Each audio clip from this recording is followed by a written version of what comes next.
Hey everybody, I'm Jill at Reading in the Rock, and today we're doing some spouse summaries while my husband Bobby tries to guess the plot of some popular books. So, let's get started. Here we go.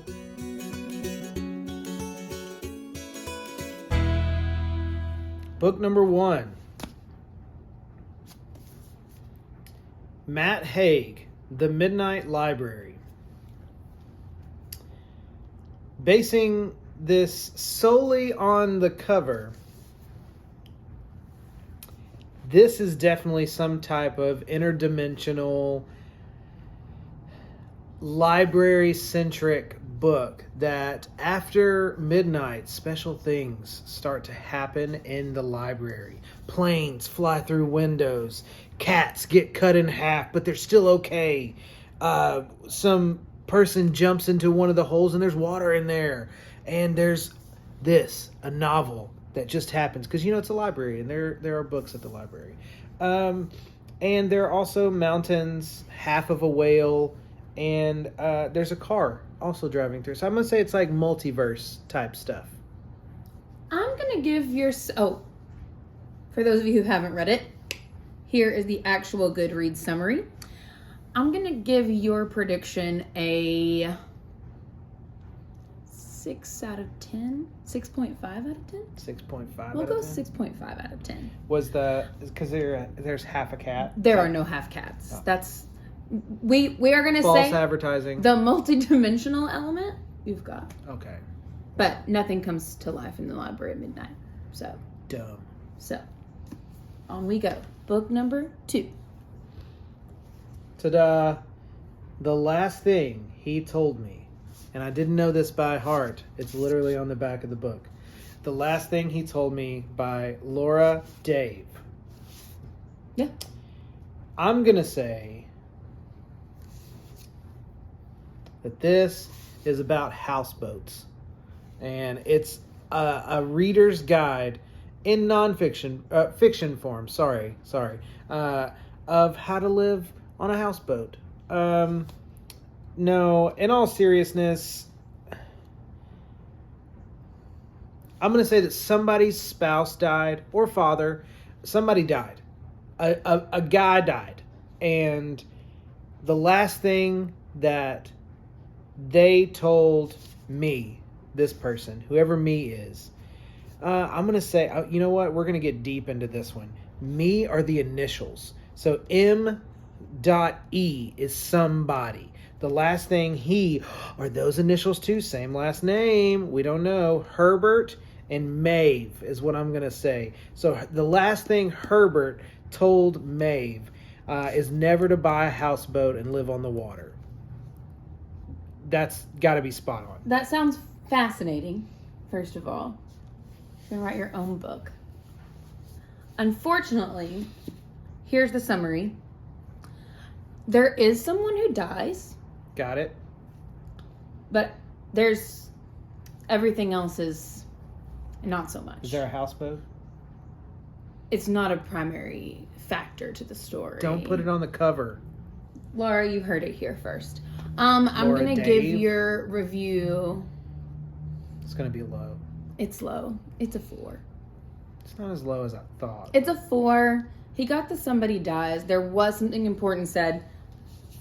What are your names? Herbert and Maeve? Yeah, Herbert and Maeve. They don't exist. So, not in this book, at least. So, that being said, book number 3. Book number 3. I Kissed Sheryl Wheeler. I'm going to say this is about somebody... I'm going to say Sheryl Wheeler's not the main character of this. This person is, probably. Or this might be Sheryl Wheeler. I don't know. I'm kind of at a little bit of an advantage because I've heard you talk about this book before. So I think this is about somebody that is going through some difficult times, that lives in a place that's not very open and accepting to some people. I forgot I told you a little bit. Yeah, like I said, I'm an advantage. You don't have to give me credit. I'm smart. I've read this book. He's a listener, husband. He listens. I listen. I do listen. Yeah. And so this is a book that it's about, I think, if I remember correctly, because I listened, she lives in the South. She grew up in the South at the very least. And she is starting to experience some very new and different things than what she was taught growing up. And she's starting to realize that that's okay. And eventually, at some point, she probably kissed Sheryl Wheeler. No relation. No relation, by the way.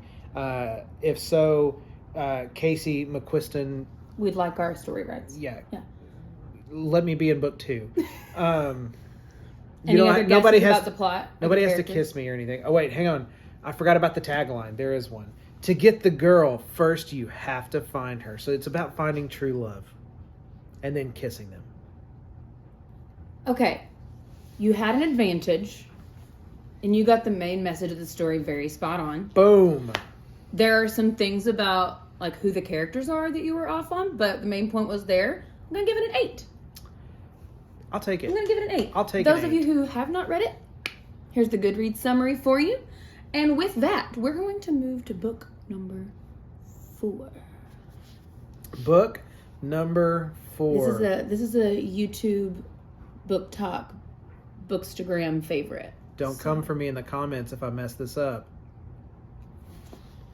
The 7 Husbands of Evelyn Hugo. Well, Emily Giffen here is giving me the best synopsis. What am I? Having a stroke? Maybe.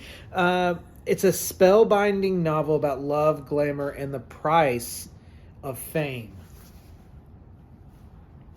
I can't take credit for that. That would be plagiarism. I'm looking at this. I'm going to say it's somebody by the name of Evelyn Hugo. And that she has kind of, she's been through it with at least 7 guys. And honestly, I support her. I stand with Evelyn Hugo because men can be really terrible. As a man, men can be very terrible. And I'm sorry on behalf of all men. And Evelyn, I'm sorry that you had to go through 7 to realize that your true love is somebody that you might not have expected. And that's my opinion about this. It's somebody that she might not have expected, because what if it wasn't a man? She fell in love with a woman. You heard it here first. Right here, not here. Here. You heard it here first. Evelyn Hugo ditched the 7 husbands and fell in love with a woman. They got married, and then they were happily married. Because we don't know if it's ever after. This happened I can't open the book, but this happened within the last decade, so it's not ever after yet. But they're happy. I'm trying to not give spoilers here. I should have put a spoiler warning because I'm accurate. Okay, so here's summary. Spoiler alert. I'm not going to give away what parts you did and didn't hit on, because I don't want to give it away for those who have not read this gorgeous book. Well, the important thing is my score. The important thing is your score.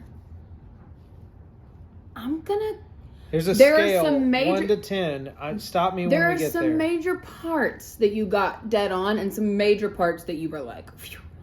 I'm going to give it an 8.5. Woo! Hey, high so far. 8.5. 8.5. There are some details. That's 1.5 more than Evelyn Hugo married.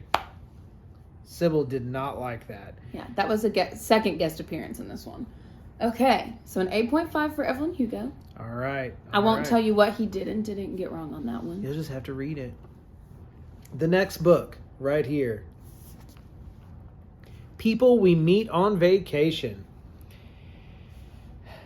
Emily Henry. She's a #1 New York Times bestseller. Author of Beach Read. Looks like she likes to write a lot of books about vacations. Hey, awesome. Let's see. I'm going to say that these 2 people here, green bathing suit and mustard colored shirt with red shorts, honestly, bold choice. These 2 people meet, and they're, I don't want to say star-crossed lovers. I would say at first sight, he probably annoys her. Or this person probably annoys this person quite a bit. They don't like each other at all. And then, there's a book on here. It is a book, so that probably has something to do with it. They come together in the end, and it's just good. It's, I don't want to say they get married, but they're together because, it doesn't have to end in marriage. It's right there. They get together, and we'll see what happens in book 2 because this is obviously going to be a series, right? Because it was beach read, the people we meet on vacation, who you sit next to in an airport.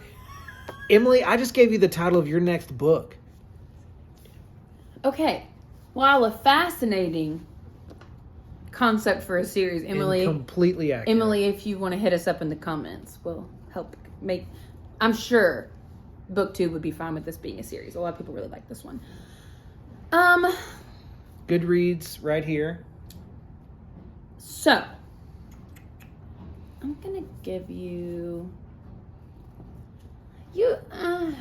not quite on target. I'll give it like a medium of 5. So with like rom-com books like this, it's hard to not like get some of it. There's a lot more to this plot than that. So if you don't know what it's about, here's what it is about if you want to know. And I'm gonna give you a 5 on that one. 5. And we are on number 6. So 2 more. 2 more. I'll give you a fun illustration on this one. Okay. Here it is. Right here. Evie Drake. Evie Drake.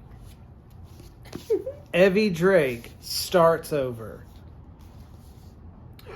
This is a sequel to Where the Crawdad Sings. Because there's a crawdad right there. What are crawdads but just tiny lobsters? Same thing. Where the Lobster Sings, okay? Evie Drake. I'm going to say that Evie was living a great life. But it got a little bit too much. And so Evie just decided to start over. So she bought a yellow house. They bought a yellow house on a dune next to some water. And there was a crawfish or a grown crawfish. A lobster. And if this is a Friends reference in this book that she finds her lobster, I will never read it. Unpopular opinion. Friends doesn't hold up. Come for me in the comments. I don't even care. This is not even your channel. Lobster book. Crawfish. Evie Drake. Now, you accidentally got really close to like vague main plot point. Spoiler alert. So I'm going to give you a 7. Ooh. 7 out of 10 on Evie Drake. It is a lobster. She's in New England. So Lobster. Here's the real summary here. But I mean, also. I'm wicked smart. I love this one. Just a little plug. Linda writes a good rom-com. So, and this is just letting you know the responsibility you have here. Probably one of the most popular books on BookTube, Book Talk, Bookstagram. Saving the best for last. It has very polarizing opinions on it. So it's a hot one. So it's hot to the touch. This is my sole coho enjoyment. That's the book. That's her nickname in the book world. The author's nickname. So Colleen Hoover. Coho. Coho. That's what they call her.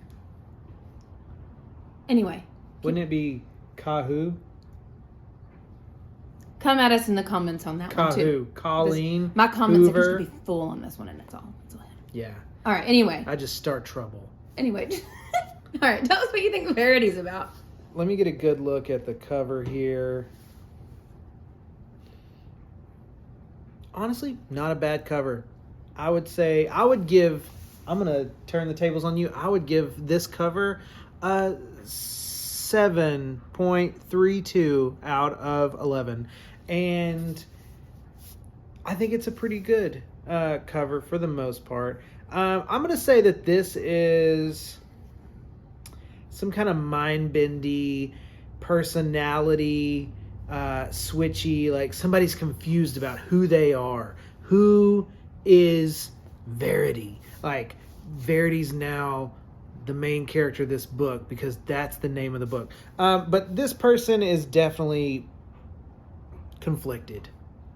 It's a book about conflict, inner conflict with yourself and who you are.